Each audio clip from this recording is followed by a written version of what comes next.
ಶಾಸಕ ಹ್ಯಾರಿಸ್ ಮನೆಯಲ್ಲಿ ರೇಡ್. ಅವರ ಪುತ್ರ ಮೊಹಮ್ಮದ್ ನಲ್ಪಾಡ್, ಇನ್ನೊಬ್ಬ ಮಗ ಫಾರೂಕ್ ನಲ್ಪಾಡ್ಗೆ ಸಂಬಂಧಿಸಿದ ಮನೆಯಲ್ಲೂ ಶೋಧ. ಕಚೇರಿಗಳ ಮೇಲೆ ರೇಡ್. ಜಯನಗರದಲ್ಲಿ ಶ್ರೀಕಿ ಅಲಿಯಾಸ್ ಶ್ರೀಕೃಷ್ಣನ ಮನೆ ಮೇಲೆ ರೇಡ್. ಬೆಳಗ್ಗೆ ಇಡಿ ಅಧಿಕಾರಿಗಳು ಫೀಲ್ಡ್ಗಿಳಿದಿದ್ರು. 14 ಮಂದಿಯ ತಂಡ ಬರೋಬ್ಬರಿ 17 ಕಡೆಗಳಲ್ಲಿ ದಾಳಿ ನಡೆಸಿದ್ದಾರೆ. ಕೈಯಲ್ಲಿ ಬಂದೂಕು ಹಿಡಿದ ಭದ್ರತಾ ಸಿಬ್ಬಂದಿ ಇಡೀ ರೇಡ್ ನಡೀತಾ ಇದ್ದ ಮನೆಗಳು, ಕಚೇರಿಗಳ ಹೊರಗೆ ಕಾವಲು ಕಾಯ್ತಾ ಇದ್ರು.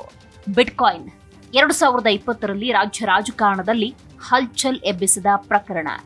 ಶ್ರೀಕಿ ಅಲಿಯಾಸ್ ಶ್ರೀಕೃಷ್ಣ ಎಂಬ ಚಾಲಾಕಿ ಹ್ಯಾಕರ್ ಮಾಡಿದ್ದ ಕೃತ್ಯ ಹಲವು ರಾಜಕಾರಣಿಗಳ ಜೊತೆಗೆ ನಂಟು ಬೆಸೆಯುವಂತೆ ಮಾಡಿತ್ತು.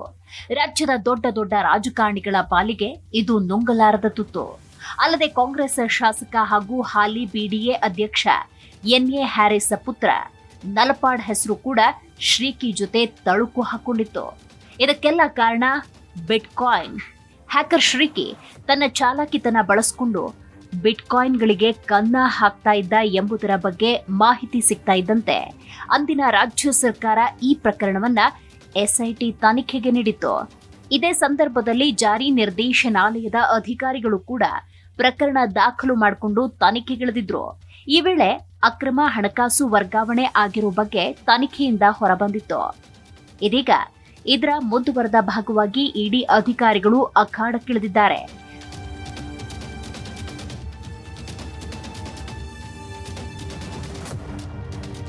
ಬೆಂಗಳೂರಿನ 17 ಸ್ಥಳಗಳ ಮೇಲೆ ಏಕಕಾಲದಲ್ಲಿ ದಾಳಿ ಮಾಡಿದ್ದು ಪ್ರಕರಣಕ್ಕೆ ಮರುಜೀವ ಕೊಟ್ಟಿದ್ದಾರೆ. ಇದು ರಾಜ್ಯ ರಾಜಕಾರಣದಲ್ಲಿ ಸಂಚಲನ ಮೂಡಿಸಿದೆ. ಹಾಗಾದ್ರೆ ಯಾರಿಗೆಲ್ಲ ಇಡಿ ಶಾಕ್?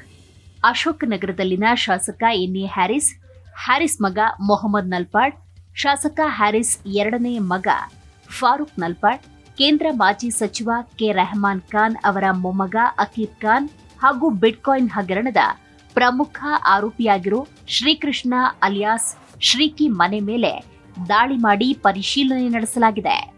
2020ರಲ್ಲಿ ನಡೆದ ಡ್ರಗ್ಸ್ ಪ್ರಕರಣದ ತನಿಖೆಯ ಸಂದರ್ಭದಲ್ಲಿ ಪೊಲೀಸರಿಗೆ ಬಿಟ್ಕಾಯಿನ್ ಹಗರಣದ ಮಾಹಿತಿ ಲಭ್ಯವಾಗಿತ್ತು.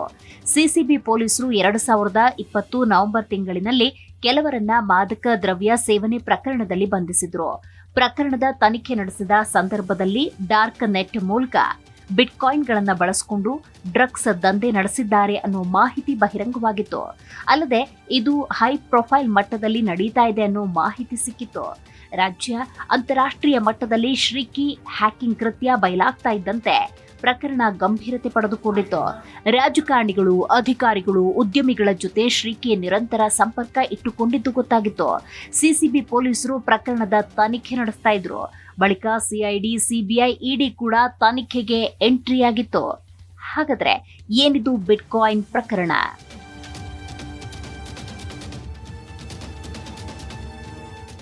ಏನಿದು ಬಿಟ್ಕಾಯಿನ್ ಪ್ರಕರಣ ಅನ್ನೋದನ್ನ ನೋಡುವುದಾದ್ರೆ 2020ರಲ್ಲಿ ಶ್ರೀಕಿ ಅಲಿಯಾಸ್ ಶ್ರೀಕೃಷ್ಣನ ಮೇಲೆ ಯಶೋಧ ಅನ್ನುವವರು ನನ್ನ ಬಳಿ ಹಣ ಪಡೆದು ವಂಚಿಸಲಾಗಿದೆ ಅಂತ ದೂರು ಕೊಟ್ಟಿದ್ದಾರೆ.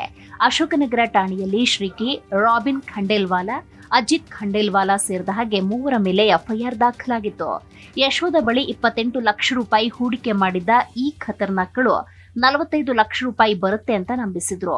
ಇವರ ಮಾತನ್ನ ನಂಬಿ ಬಿಟ್ಕಾಯಿನ್ ಮೇಲೆ ಹಣ ಹೂಡಿದ್ದ ಯಶೋಧಾಗೆ ಹೂಡಿದ್ದ ಹಣವೂ ಇಲ್ಲ, ಲಾಭವನ್ನ ನೀಡದೆ ವಂಚಿಸಿತ್ತು ಈ ಗ್ಯಾಂಗ್. ವ್ಯವಸ್ಥಿತವಾಗಿ ಈ ಗ್ಯಾಂಗ್ ಬಿಟ್ಕಾಯಿನ್ ಹ್ಯಾಕಿಂಗ್ ಮಾಡ್ತಾ ಇದ್ದದ್ದು ನಂತರ ಗೊತ್ತಾಗಿತ್ತು. ಭಾರತ ಮಾತ್ರವಲ್ಲದೆ ಅಮೆರಿಕಾದಲ್ಲೂ ಶ್ರೀಕಿ ಹ್ಯಾಕಿಂಗ್ ಕೈಚಳಕ ನಡೆಸಿರುವುದು ತನಿಖೆಯಲ್ಲಿ ಬಯಲಾಗಿತ್ತು. ಪ್ರಕರಣ ಗಂಭೀರ ರೂಪ ಪಡೆದುಕೊಳ್ತಾ ಇದ್ದಂತೆ ಶಾಸಕ ಹ್ಯಾರಿಸ್ ಮಗ ನಲ್ಪಾಡ್ ಹೆಸರು ಹೆಚ್ಚು ಕೇಳಿ ಬಂದಿತ್ತು. ಹೀಗಾಗಿ ಪ್ರಕರಣ ಇನ್ನಷ್ಟು ಗಂಭೀರ ರೂಪ ಪಡ್ಕೊಳ್ತು. ಹಾಗಾದ್ರೆ ನಲ್ಪಾಡ್ ಬೆನ್ನು ಬಿದ್ದಿದ್ದು ಹೇಗೆ? ನಲ್ಪಾಡ್ ಸಹೋದರ ಫಾರೂಕ್ ನಲ್ಪಾಡ್ ಕ್ಲಾಸ್ಮೇಟ್ ಆಗಿದ್ದ ಶ್ರೀಕಿ. ಇದೇ ಕಾರಣಕ್ಕೆ ಮೊಹಮ್ಮದ್ ನಲ್ಪಾಡ್ಗೂ ಶ್ರೀಕಿ ಹತ್ತಿರವಾಗಿದ್ದ. ಬಿಟ್ಕಾಯಿನ್ ಹ್ಯಾಕ್ ಮಾಡಿ ಮುಂಬೈ ಮೂಲದ ವ್ಯಕ್ತಿಗೆ ಶ್ರೀಕಿ ಕಳಿಸಿದ್ದ. ನಂತರ ಅಲ್ಲಿಂದ ಬಂದ 10 ಲಕ್ಷ ರೂಪಾಯಿ ಹಣವನ್ನ ಮುಂಬೈ ವ್ಯಕ್ತಿ ನಲ್ಪಾಡ್ ಅಕೌಂಟ್ಗೆ ವರ್ಗಾವಣೆ ಮಾಡಿದ್ದ. ತನಿಖೆಗಿಳಿದ ಪೊಲೀಸರಿಗೆ ನಲ್ಪಾಡ್ ಪಾತ್ರದ ಬಗ್ಗೆ ಮಾಹಿತಿ ಗೊತ್ತಾಗಿತ್ತು. ಅಲ್ಲದೆ ಪ್ರಕರಣದಲ್ಲಿ ಪ್ರಭಾವಿಗಳ ಬಗ್ಗೆ ಮಾಹಿತಿ ತಿಳಿದು ಸರ್ಕಾರ ಎಸ್ಐಟಿಗೆ ಕೇಸ್ ವರ್ಗಾವಣೆ ಮಾಡಿತ್ತು. ಇಷ್ಟೆಲ್ಲ ಆದ್ಮೇಲೆ ತನಿಖೆಯ ವೇಳೆ ಹಣ ವಾಪಸ್ ನೀಡುವುದಾಗಿ ಮೊಹಮ್ಮದ್ ನಲ್ಪಾಡ್ ಕೂಡ ಹೇಳಿದ್ರು. ಆದರೆ ಈವರೆಗೂ ಹಣ ರಿಕವರಿ ಆಗಿಲ್ಲ. ಅಲ್ಲದೆ ಅಂತಿಮ ಚಾರ್ಜ್ ಶೀಟ್ ಕೂಡ ಸಲ್ಲಿಕೆಯಾಗಿಲ್ಲ. ಖಾತೆಗೆ ಹಣ ವರ್ಗಾವಣೆಯಾಗಿದ್ರೂ ನಲ್ಪಾಡ್ ಆರೋಪಿ ಮಾಡೋಕೆ ಮೀನಾಮೇಷ ಎಣಿಸಲಾಗಿದ್ದು ಎಸ್ಐಟಿ ಅಧಿಕಾರಿಗಳು ಪ್ರಭಾವಿಗಳ ಒತ್ತಡಕ್ಕೆ ಮಣಿದಿರುವ ಅನುಮಾನ ವ್ಯಕ್ತವಾಗಿದೆ. ನಂತರ ಬಿಟ್ಕಾಯಿನ್ ವಿಚಾರದಲ್ಲಿ ಕೇಸ್ ದಾಖಲಿಸಿಕೊಂಡಿದ್ದ ಇಡಿ ತನಿಖೆ ಆರಂಭಿಸಿತ್ತು. ಕೇಸ್ ಪತ್ತೆಯಾಗುವುದಕ್ಕೆ 6 ವರ್ಷಗಳ ಮುಂಚೆಯಿಂದಲೂ ಶ್ರೀಕಿ ಜೊತೆ ನಲ್ಪಾಡ್ ಸಂಪರ್ಕದಲ್ಲಿದ್ದು, ಈ ಅವಧಿಯಲ್ಲಿ ನಲ್ಪಾಡ್ ಮತ್ತು ಶ್ರೀಕಿ ಮಧ್ಯೆ ಒಟ್ಟು 4.65 ಕೋಟಿ ರೂಪಾಯಿ ಹಣ ಅದಲು ಬದಲಾಗಿದೆ. ಆದರೆ ಈ ಹಣ ಬಿಟ್ಕಾಯಿನ್ ಹಗರಣಕ್ಕೆ ಸಂಬಂಧವಿರೋದ್ರ ಬಗ್ಗೆ ಖಚಿತತೆ ಇನ್ನೂ ತನಿಖಾ ತಂಡಕ್ಕೆ ಸಿಕ್ಕಿಲ್ಲ. ಹಾಗಾದ್ರೆ ವಂಚನೆ ಮಾಡಿದ್ದು ಹೇಗೆ? ವರ್ಚುವಲ್ ಡಿಜಿಟಲ್ ಅಸೆಟ್ಸ್ ಕಳ್ಳತನ ಮಾಡ್ತಾ ಇದ್ದ ಈ ಗ್ಯಾಂಗ್ ಕದಿಯಲು ವೆಬ್ಸೈಟ್ ಅಥವಾ ವಾಲೆಟ್ಗಳನ್ನ ಹ್ಯಾಕ್ ಮಾಡ್ತಾ ಇತ್ತು. ಅಲ್ಲಿಂದ ಡೇಟಾ, ಹಣ ಕದೀತಾ ಇತ್ತು. ನಂತರ ಕ್ರಿಪ್ಟೋ ಟ್ರೇಡಿಂಗ್ ಪ್ಲಾಟ್ಫಾರ್ಮ್ಗಳ ಮೂಲಕ ಕದ್ದ ಮಾಲನ್ನ ಸೇಲ್ ಮಾಡ್ತಾ ಇತ್ತು. ಕದ್ದ ವಿಡಿಯೋಗಳನ್ನ ಮಾರಾಟ ಮಾಡೋದು, ಮಾರಾಟದಿಂದ ಬಂದ ಹಣ ವರ್ಗಾವಣೆ, ಬ್ಯಾಂಕ್ ಖಾತೆಗಳ ಮೂಲಕ ವರ್ಗಾಯಿಸೋದು, ಹೀಗೆ ಹಲವು ಚಟುವಟಿಕೆಯನ್ನ ನಡೆಸಿತ್ತು.